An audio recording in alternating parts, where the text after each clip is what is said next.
Bismillahirrahmanirrahim. Bismillahirrahmanirrahim. Bismillah, alhamdulillah, wassalatu wassalamu ala rasulillah wa ala alihi wa sahbihi wa man walah, amma ba'd.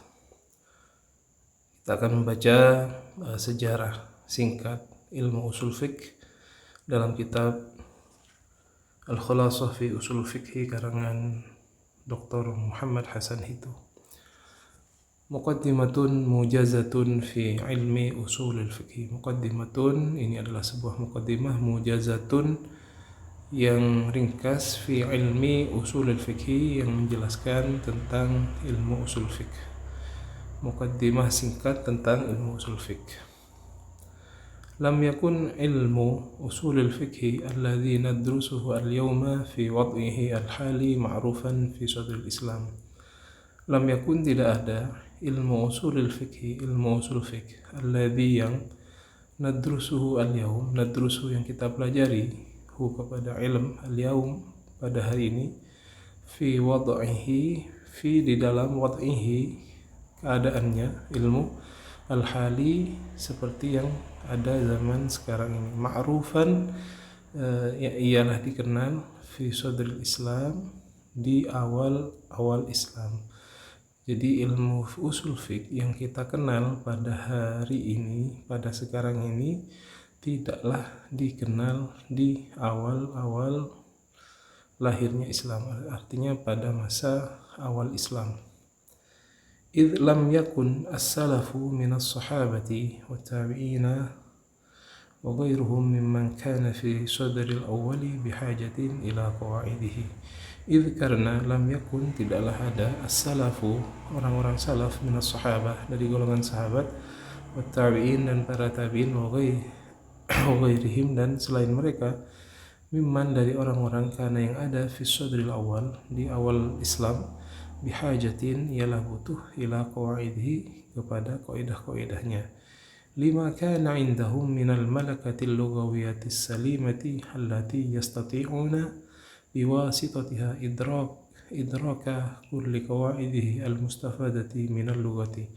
Lima, karena kana ada, indahum, di sisi mereka, minal malakah, dari malakah, dari kemampuan, al-lugawiyah, bahasa, as-salimah, yang selamat, allati, yang yastati'una, mampu siapa mereka, para sahabat itu, biwasitatiha, dengan wasilah al-malakah al-lughawiyah as-salimah itu, idraka kulli qawaidihi, idraka, mengetahui, kulli, masing setiap, qawaidihi, qaidah-qaidahnya bahasa, qaidah-qaidahnya, al-mustafadati, yang terambil, minal lughati, dari lughah. Jadi para sahabat di awal Islam dan juga para tabi'in yang ada dalam Islam, mereka bisa kemudian mempunyai malakah, bahasa, kemampuan bahasa yang salimah, yang selamat, yang dengan kemampuan bahasa itu mereka bisa mengetahui kaidah-kaidah yang terambil dari bahasa. Jadi mereka mengetahui maksud dari setiap kata yang ada dalam bahasa, baik itu dalam Al-Quran maupun hadis-hadis Nabi Muhammad SAW. فكما كانوا يعرفون أن الفاعل مرفوع بالسليقة كانوا يعرفون أن ما وضعت للعموم. فكما, maka sebagaimana, kanu, ada mereka, ya'rifuna, mengetahui mereka, annal fa'il, sungguhnya fa'il, marfu'un, ialah dibaca rafa, bisaliqah, dengan saliqah, dengan fitrah mereka, kanu, ada siapa mereka, ya'rifuna, mengetahui siapa mereka, sahabat, annama, sungguhnya lafaz ma itu, wudi'at, ialah dibuat, lil umum, untuk umum. Maksudnya ma itu adalah sebuah lafaz yang masih bersifat umum. Sebagaimana mereka tahu bahwasanya fa'il adalah marfu, mereka juga paham bahwasanya ma itu adalah ma yang masih bersifat umum. Wa annaha tusta'malu fi ghairil aqil haqiqatan, dan sungguhnya ma itu digunakan, wa annaha, dan sungguhnya ma itu tusta'malu, digunakan, fi ghairil aqil, di selain orang akil, haqiqatan, sebagai hakikat, wa fil akil, dan di dalam, dan pada orang yang akil, yang berakal, akil, majazan, sebagai majaz. Jadi mereka mengetahui bahwa ma itu adalah masih bersifat umum dan digunakan pada selain yang berakal itu sebagai hakikat dan pada yang berakal sebagai majas. Wahakata, dan demikian kullu ma kana mustafadan min qawaidil usul al-mabniyah al-lughah. Wahakata, dan demikian juga kullu ma kana mustafadan, kullu setiap sesuatu, maka mustafadan yang diambil min qawaidil usul dari kaidah-kaidah usul al-mabniyah ala lughah yang dibangun atau yang berdasarkan atas bahasa. Jadi mereka tanpa belajar usul fiqh, tanpa belajar bahasa, kemampuan naluri mereka karena bahasanya masih bagus, tidak bercampur dengan bahasa di luar Arab. Jadi mereka paham semua bentuk-bentuk penggunaan bahasa sehingga mereka bisa langsung mengambil pemahaman dari Al-Quran dan hadis itu secara langsung tanpa butuh kaidah-kaidah yang membantu pemahaman mereka. Jadi mereka diberikan oleh Allah keistimewaan ini yang ada pada awal Islam. Wa ma yuqal fi idrakihim liqaidil lughawiyah yuqal fi idrakihim liqaidihil ukhra. Wama yuqal, dan sesuatu yuqal yang dikatakan fi idrakihim dalam pemahaman mereka liqaidihil lughawiyah bagi kaidah-kaidah lughawiyah yuqal dikatakan juga fi idrakihim liqaidihil ukhra bagi pemahaman mereka liqaidihi bagi kaidah-kaidahnya al-ukhra yang lain. Jadi mereka bukan hanya paham tentang yang kita sebutkan di atas tadi, tapi mereka juga paham tentang kaidah-kaidah yang lain. Faqad kanu ya'lamuna bil darurati anna al-ijma' hujjah. Faqad, maka sungguh kanu ada siapa mereka ya'lamuna, mengetahui mereka ahlu sadul Islam itu bil darurah, dengan pasti annal ijma', bahwasanya ijma' hujjatun adalah hujjah. Wa annal qiyas, dan sunnya qiyas hujjatun adalah hujjah. Walam yakunu bihajatin lidirasah mabahisis sunnah masalan liannahum la wasitata bainahum wa baina Rasulillah sallallahu alaihi wasallam.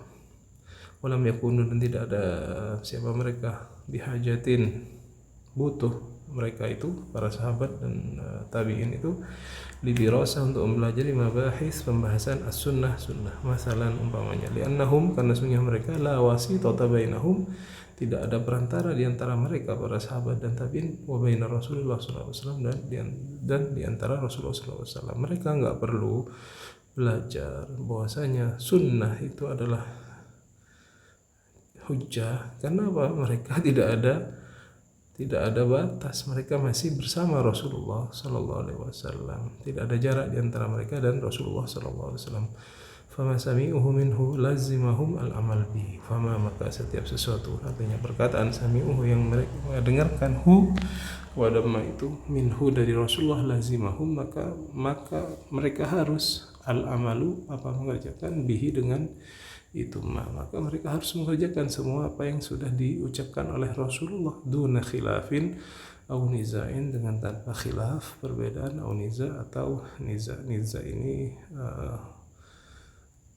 niza itu kayak membantah, saling membantah. Illa annahu lamma ittasat ruqatul Islam wa dha'afat al-malakah al-lughawiyah ihtaja al-ulama li tadwin al-qawaid al-mabniyah 'alaiha. Illa kecuali annahu sungguhnya lamma, ketika ittasa'at menjadi luas ruqatul Islam, daerah Islam, wa dha'afat, dan menjadi lemah al-malakah, malakah kemampuan itu, al-malakah al-lughawiyah kemampuan bahasa itu, ihtaja maka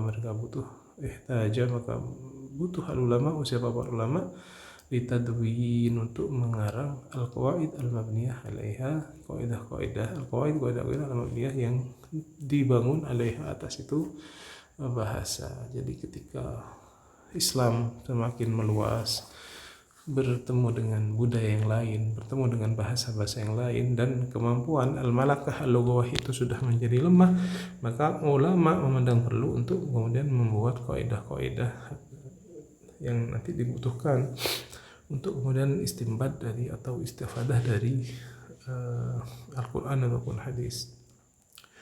Walamma talat al-masafah baina Nabi sallallahu alaihi wasallam wa baina al-ajal al-mutatabi'ah. Walamma, dan ketika talat menjadi panjang, al-masafah itu apa?